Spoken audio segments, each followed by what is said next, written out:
80년대, 90년대 초까지는 아까 얘기한 대로 페이킹, 이건 환상 속에 있는 병이다. 애를 자꾸 무슨 문제를 보기 때문에 생기는 문제다. 문제를 만들기 위한 거기서 이득을 보는 집단들이 만들어낸 가설이다. 이렇게 했는데 그거를 이제 극복하는 과정에서 다양한 브레인 스타디들이 진행이 됐고 명확하게 특정 시기의 발달 과정에서 아까 얘기한 전두엽이나 측두엽이나 그런 네트워크의 문제가 확인됐고 그 원인적인 거를 해결해주는 적절한 치료 통해서 그 기능이 회복되니까 아이의 진단적인 해소가 되는 거를 지난 20년 동안 증명을 해낸 거죠. 과학계에서. 그러니까 거기에 대한 반론을 제기하는 경우는 이제는 거의 없는 것 같아요.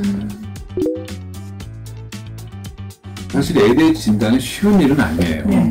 그리고 아이가 산만하고 집중 못한다고 해서 ADHD가 절대 아닙니다. 그 이유는 아까 얘기한 다른 불안 문제나 우울 문제도 그런 식의 행동을 나타낼 수 있고 관계의 문제도 사회성 발달 때문에 생기는 또래 관계의 갈등도 그런 비슷한 공격 행동을 나타낼 수 있기 때문에 이 과정을 반드시 밟으셔야 돼요. 아주 필수적 원칙입니다. 두 가지 같이 봐야 되는 거죠. 일단 7세 만으로 학교에 들어오는 요 시기 때 이 아이가 충분한 주의력 발달을 기대할 수 있는 나이가 됐는데도 발달 문제가 있다면 ADHD 의심 그때입니다. 주의 집중력에 문제가 있을 수 있겠구나. 그럼 첫 번째 해야 될 게 그 이전은 어땠어요? 유치원 때는. 그럼 대개 진짜 ADHD 애들은 그 이전부터 문제가 있을 가능성이 많아요. 그 두 번째 중요한 건 부모와 아이가 생활하는 다른 공간에서의 일관성이에요. 이 아이가 집에서도 주의력 문제, 과잉행동 문제, 충동성 문제가 있으면서 동시에 유치원에서도 그랬고 학교에 가서도 그렇고 이게 일관되게 나타나는 게 중요합니다. 그랬을 때 우리가 ADHD 얘기를 할 수 있어요. 아까 불안장애 같은 경우는요. 엄마하고 집에 있을 때 불안 문제가 현저히 줄기 때문에 불안 문제가 크게 안 나타나서 주의력 문제가 없는 것처럼 보여요. 그럴 경우에 그 애는 ADHD보다는 불안장애로 인한 주의력 문제라고 보는 게 훨씬 맞고 그때는 ADHD 치료제가 아니라 적절한 불안 조절을 도와주는 치료해주거나 놀이치료나 정서 조절을 도와주는 치료해줘야 되는 거예요. 세 번째가 또 중요한데 기능 저하와 관련된 거. 그것 때문에 얘가 뭘 못하는 또래 관계가 안 되고 부모에게 계속 부정적 피드백을 받게 되고 선생님하고 트러블이 생겨서 학교 적응이 어려우니까 기능 저하. 이 세 가지가 동시에 만족해야지만 ADHD가 되는 거예요. 그렇기 때문에 ADHD는 신중해야 돼요, 사실은. 어떻게 보면 아이를 인정해주는 어떤 비언어적, 언어적 표현들이 너무너무 도움이 많이 돼요. 그냥 아이를 부드럽게 안아주는 거를 어린 시절에 자주 했던 ADHD 아이와 그런 경험이 적은 ADHD 아이 간에 정서적인 조절 능력 발달에 상당한 차이가 있다는 보고들이 있습니다. 그거는 아이가 느끼는 정서적 교류를 이 아이들은 언어적으로나 이렇게 하기 어렵기 때문에 비언어적인 소통, 소프트한 터치, 부드러운 허깅, 부드럽게 머리를 쓰다듬어주면서 격려해주는 간단한 말 이런 걸 통해서도 굉장히 힘을 얻는다는 걸 알 수가 있는 거예요. 그래서 ADHD 아이들에게 맞는 그런 적절한 인정 표현들을 많이 해주는 것도 굉장히 파워풀하고 적응이 쉬울 리가 없어요.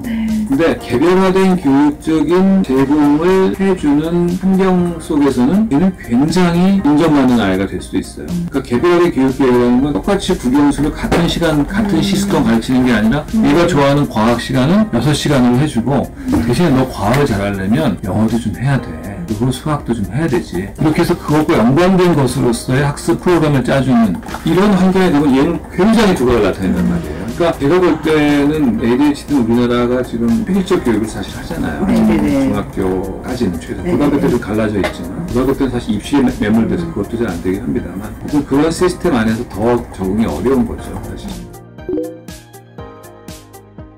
이러한 식의 극단적인 상황까지 가지 않도록 가능하면 이 시기에 즉 ADHD 증상만 갖고 있을 때 적절하게 치료적인 부분, 교육적인 부분 그리고 아이들의 특성에 맞는 적절한 심리적 지원들을 잘 해주는 게 굉장히 중요하겠구나라는 걸 보여주는 거거든요. 그럴 때 키를 쥐고 있는 분이 이 두 분이라는 거예요, 특히.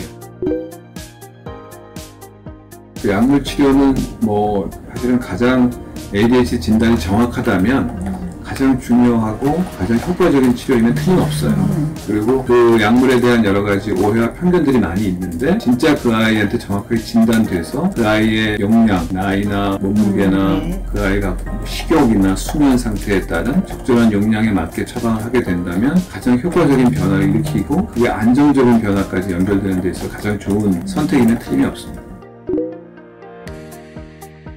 일반적으로 초등학교 때 진단받은 아이들, 네. 주로 2 내지 3학년 때 진단받은 아이들이 대부분 있고요. 그 아이들이 중학교에서 고등학교 넘어가는 시점, 그러니까 중학교까지는 사실은 크게 변화가 많지는 않아요. 고등학교를 변화하면 남자애들이 더 그런 것 같아요. 대부분의 아이들이. 고등학교를 진학하는 시점에 거의 한 3분의 1 정도 회복이 돼요. 와, 그래요? 네, 10명, 7명 정도는 치료가 계속 필요하지만 10명 중에 3명 정도는 약을 끊어볼 수 있는 기회가 그때쯤에서 상당히 생겨요. 그러니까 그 숫자가 일단 3분의 1이 줄고요. 두 번째는 이제 거기서 남아있는 돈이 이제 70%의 아이들이 돈을 계속 받아야 되는데 이 아이들 중에 성인기 20대 초반에서 20대 초중반을 넘어가는 시점에서 다시 또 3분의 1 정도가 좋아져요. 굉장히 브라이트하고 아주 창의적이고 아주 독창적인 면들도 많이 갖고 있어요, 사실. 그리고 언어인지 학습과 관련된 건 좀 떨어져 있지만 시지각적인 협응과 같은 능력들 굉장히 좋아져 있는 경우, 또 에너제틱 레벨이 높기 때문에 활동성이나 운동성이 굉장히 뛰어난 아이들이 많아요, 사실은. 그러니까 우리가 학습이나 공부라는 측면에서만 아이를 들여다보면 이런 약점이 너무너무 많은 아이죠. 집중도 잘 못하고 자기관리도 못하고 시간관리도 못하고, 그리고 굉장히 충동적이니까 하고 싶은 거 조금 하다가 그냥 때려치우고 유지가 안 되고 학습 시간이, 이런 나쁜 점만 보이는데 다른 측면, 예술적인 측면이나 뭔가 이 아이가 신나게 할 수 있는 어떤 그런 신체 활동적 측면에서 보면 다른 아이들보다도 훨씬 더 오랫동안 지구력을 갖고 신체 활동과 제가 좋아하는 예술 활동에 빠져들 수 있는 그런 측면도 갖고 있는 아이거든요. 그래서 그런 부분들의 긍정적인 면에 초점을 맞춰주자는 게 굉장히 저는 중요하다고 생각해요.